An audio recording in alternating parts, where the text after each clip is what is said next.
Welcome to another edition of Off the Wall with the Financial Mirror. Trying to bring you interesting guests, interesting topics of discussion, hopefully useful, hopefully thought-provoking. Our guest today is Roar Thun Wægger, founder and CEO of the Norway-based Wægger Negotiation Institute. The WNI is a consultancy that provides negotiation and conflict management training, advising and mediation to businesses, the public, and non-profit organizations. Roar, I hope I've got this correct. I think from that's your very website. good. Thank you. Okay, so Roar, welcome. But before we go into the topics of mediation in general, why are you in Cyprus? I mean, you were in Cyprus before, and you've decided to come back. Hypothetically, and don't get me wrong, why? That's a good question, and I feel it's a good answer because my wife and I, we wanted to live abroad.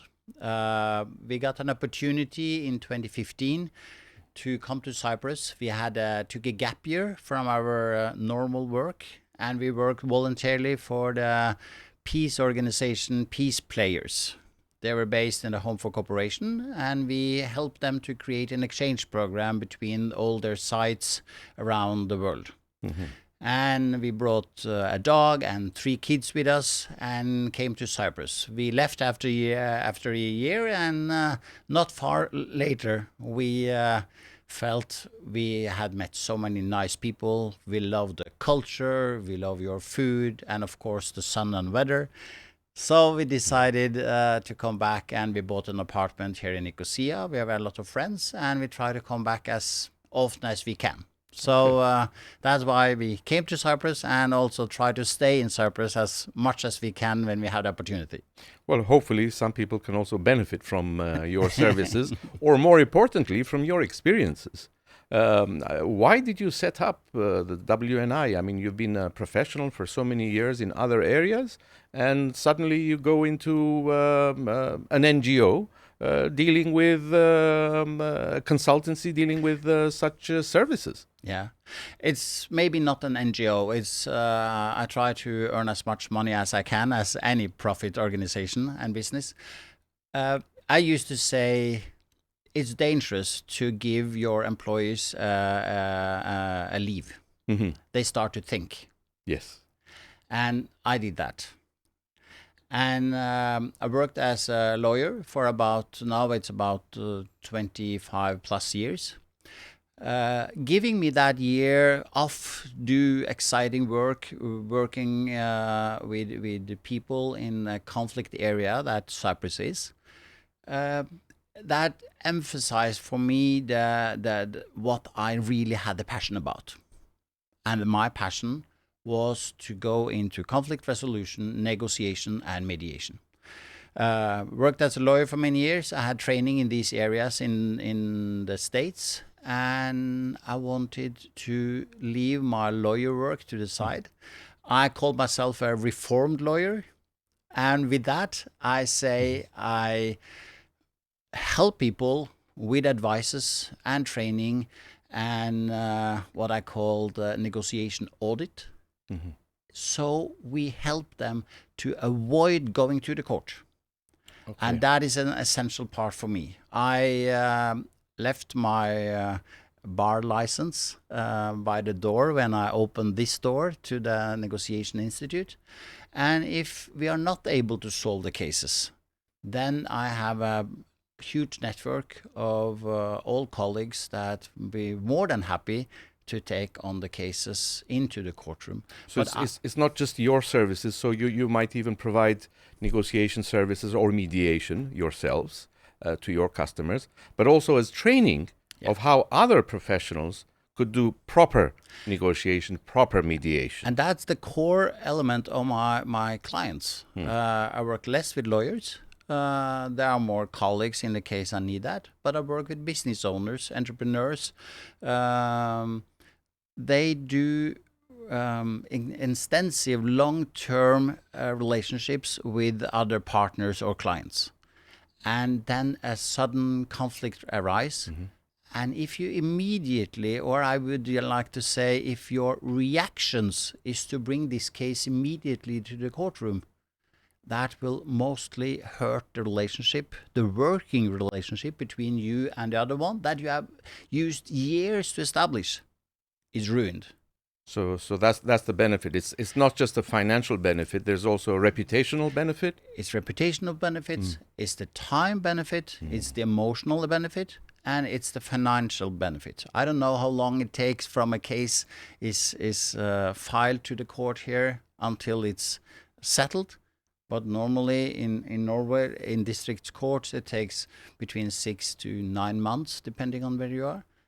And do you have time in your business work to spend so much time on this conflict?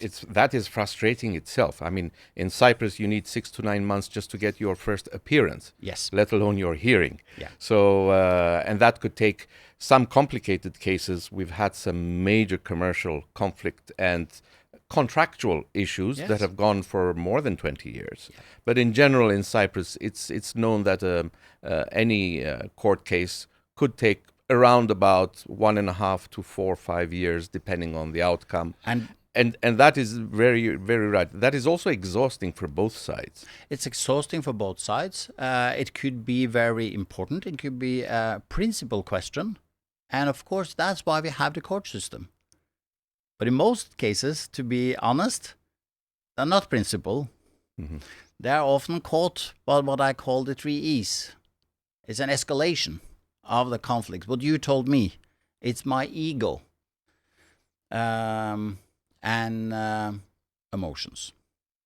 How did you do that? How could you do this, etc.? And that creates the uprise of the conflict.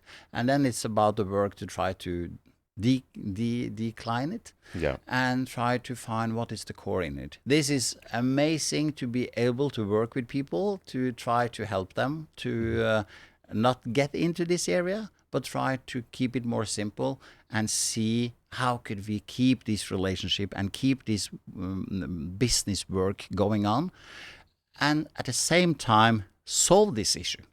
Yeah. So we can continue to do our business. So you would ideally like to prevent something from happening before it actually reaches a stage of a fully blown conflict, which is after the mediation did not work. Then we go to a full conflict, we go to court, or even out of court.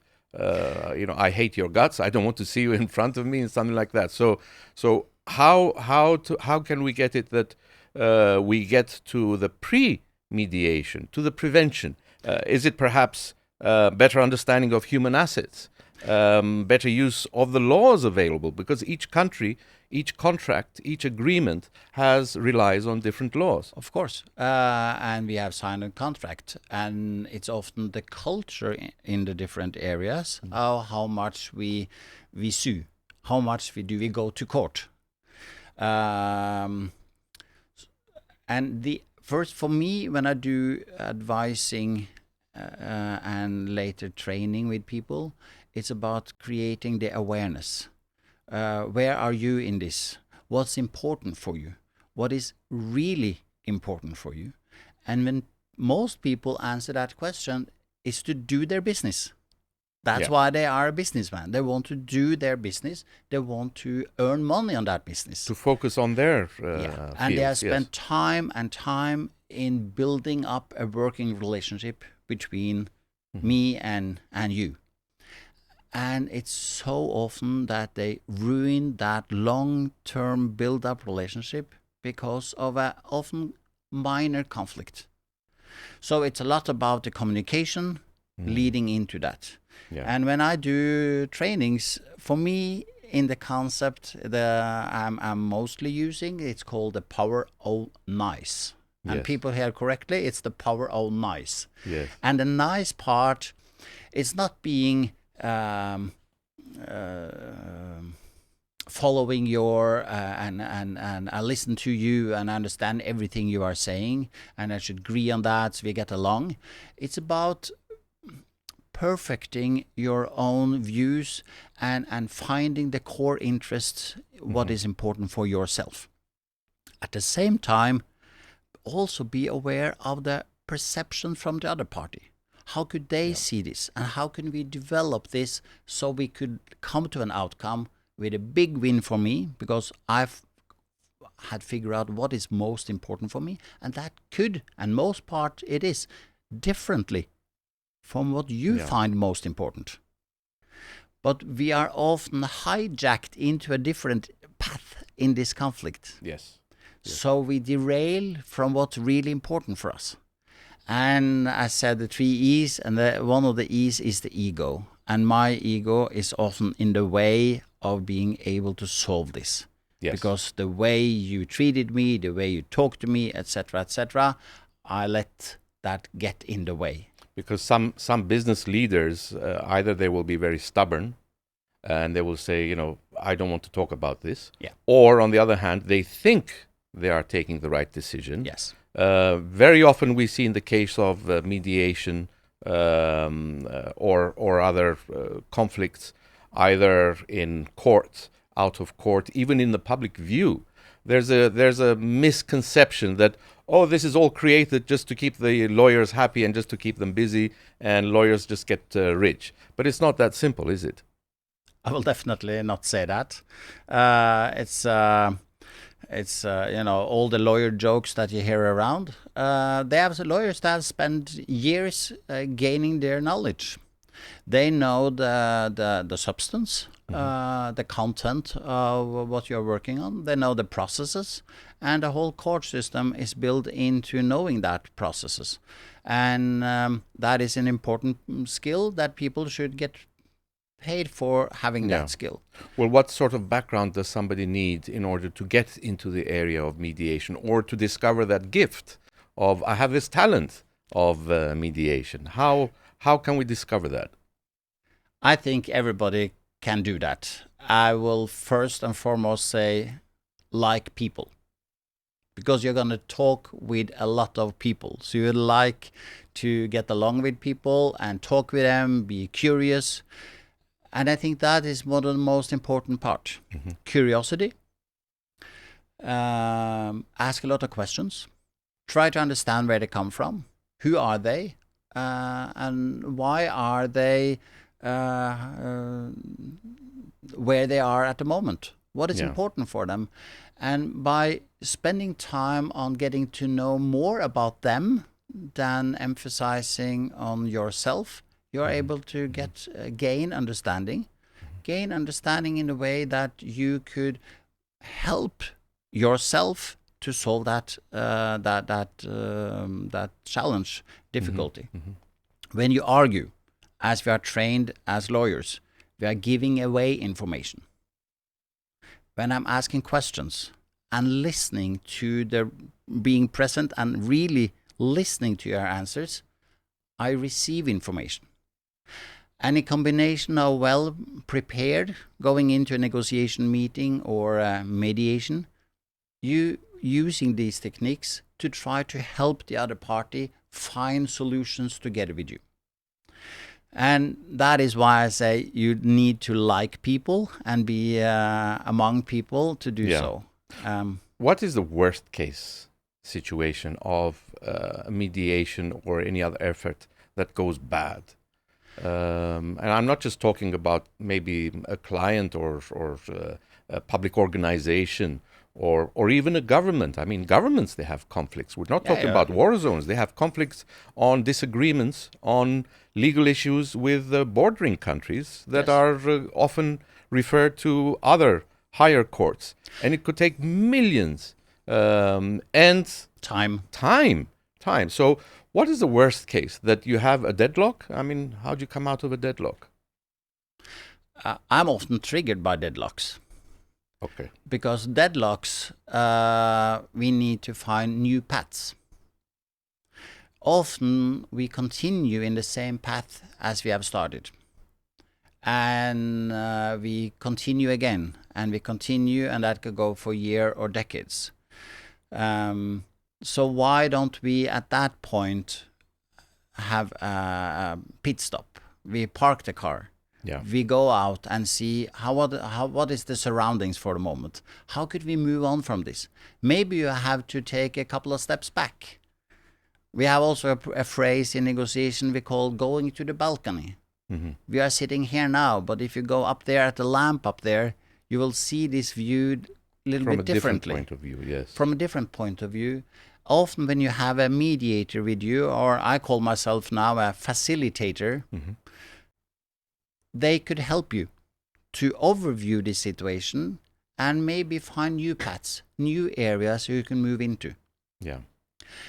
That is often a need to have help from the distance or from outside the organization to be able to question it.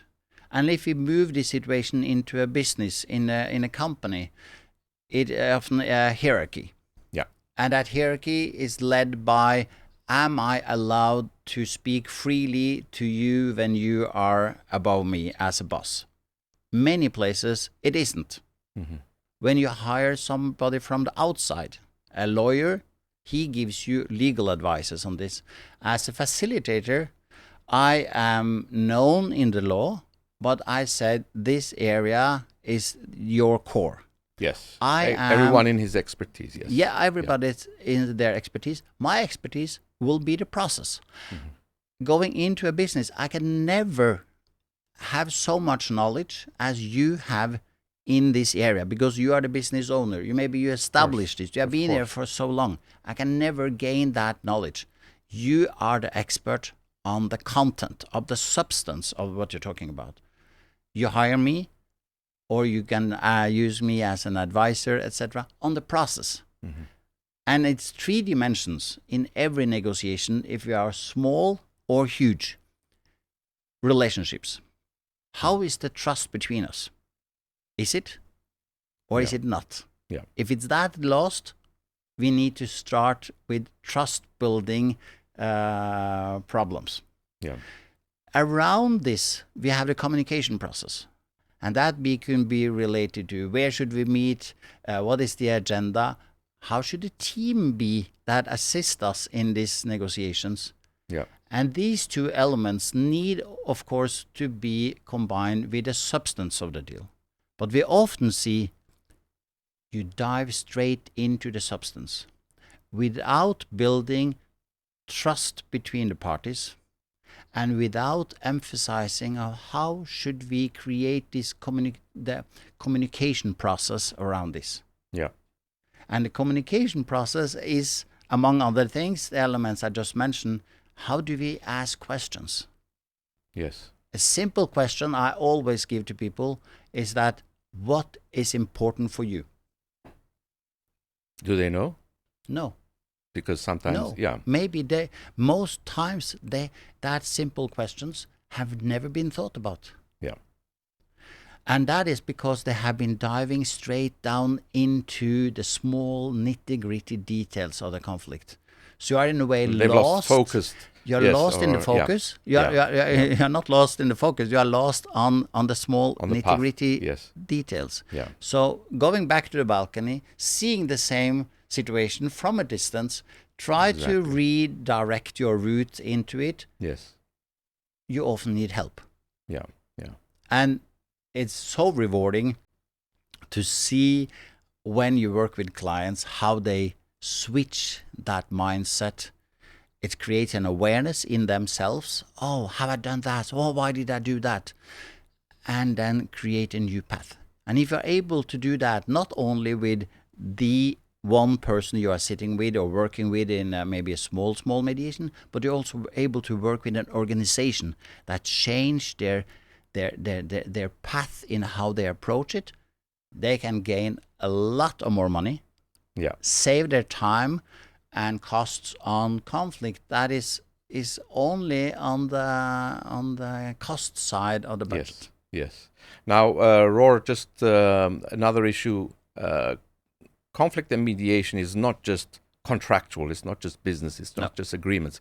It's also labor issues. It's the people. It's HR. Sometimes there might be a very awkward situation that a major corporation has to fire somebody, or sometimes there is an ongoing conflict and somebody has to, shall we say, diffuse the situation, and you're called in like the fire brigade on labor issues, because we've seen so much on the corporate side, but in general, labor, employment, people. From your experience, what would you say is the most important challenge that has been overcome, or radical change that has happened in the past, say, 10, 20 years? I will come back to more specifically answer your question. But as a fire brigade coming in, the fire department also work with precautions. Yes. And I think that is the most important. Be aware of when you start a hiring process, set expectations to the ones you're hiring. What expectations do they have to you? Check in regularly. What we often see, people avoid conflict because it's hurtful. It's difficult how I should raise this question, Yes. how I should bring that topic up. But you need to have a system in the organization where you regularly talk about how is your situation, and have a difficult conversation process to emphasize what is needed to be corrected. Because if you are not satisfied with how I perform my job, and you wait for now it's August 1st, and in your company you're going to do this before the holiday, summer holiday every year, so you have to wait to June next year. Yes. I'm going to do a lot of wrong things up to June next year. That is not satisfying with how you want me to do it. Why don't you talk more often with me? Have those conversations very often. And they don't need to be that formal, but have an openness. And then you can go back to the 3 dimensions I just said. First of all, there need to be a trust between you and me. You are my boss. Yes. How can I speak with you? How can I share? How do you want to listen to the inputs I bring to the organization? I have been hired. I've been working here for the last 9 months. I've seen a lot of things that could be done differently. I recently came out of university. I have a lot of new knowledge that Exactly. maybe you don't have. Exactly. And bringing back to the question you asked me, I think that diversity is a challenge. You have young people, or you have people coming from a different business. They come in with new knowledge for you. They have maybe other views of how things could be done, but they all have the same interest. And the interest is to gain as much possible and the best possible outcome for your business. That's why they decided to work for you. Yes. Yes. So in the core, you have the same interest. Yes. But you are diversing in that path. And an area that is close to my heart is the work-life balance. To see how you need to make differences in your workforce to be able to make it more equal.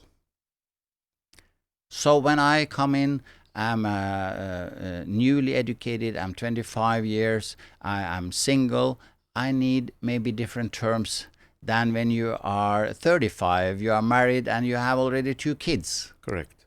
Or you are 55 and the kids is not staying home anymore. Yes. Your work conditions need to be adjusted to the time you are in. So I would like to continue to work for you and give my best. And that is for me the work-life balance. And that is a challenging part for business owners, and it's a challenging part for the employees. But with openness, with communication, I think you can gain so much more into it. Yes, because you have the newcomer with new ideas, new techniques that old companies need to refresh themselves. You have the middle person, mid-career, who's thinking of, shall I stay here, move on, or whatever. However, you also have, shall we say, the senior people, I wouldn't call them older, who have a treasure of experience. Yes. Sometimes it could be a family business. You will have a 24-year-old CEO, and the chief operating officer is 58. Yeah. Because of experience, because of rank, etc. You very rightly said it's also a matter of communication and trust. So the 58-year-old with a tremendous treasure trove of experiences, which the 24-year-old, if that person does not have a good team around them, could fail tremendously. It could be a family business. That person has been appointed by the family. But then again, some people might want them to fail. So they say, oh, he's 24 years old, let him fail. On the other hand, if you have a perfect combination, not just the individual work-life balance, but perhaps even work-work balance, of how does a 24 and a 58-year-old find the ideal balance to work with, to understand each other, trust, communication, as you said, and at the end of the day, there is no conflict, and they benefit. I mean, this is the real benefit for companies, right? Yeah, because what you are doing in this process, you are preventing conflict, and that's the whole. That's the clue in this. This is how do we prevent conflict, because derailing into all these small conflicts that could arise from all of this is derailing it from the path you are there to actually do, and that is to grow this business, whatever goal that should lead into. But we are derailed out of it, and we derail because we don't communicate. So the communication part, seeing the human in it, is very important. And to those who listen, do not understand that this is a way of avoiding conflict. This is to go into the conflict. Yes. To handle it before it takes over and controlling you. You are controlling the process by handling it preventively. And if you're not able to do that, find ways to go on early and solve it. I often provoke my old colleagues by saying, wait with the lawyers. The lawyers should be consulted early, because you need to know what to do and not to do. But bringing them in around the table immediately will escalate the conflict quite a lot. Because if you come with one, I will come with one. Try to de-escalate it. And when I do consulting in this area, I stay behind the curtain. They don't know that I am present. I guide the manager, director, whatever, or they could be on the other side as well, and they handle it by themselves. So I help them in the preparation. I consult with them ongoing before they go into meetings, and they handle it themselves. The purpose behind it is to de-escalate conflicts. The more people we put around the table, the higher the escalation is going to be. Absolutely. Anyway, Roar, thank you very, very much. It's been very interesting. I hope to have you back. I hope to be back. And we'll touch upon other issues as well in the future. I hope Once so. again, thank you very much. Thank you. Tack så mycket.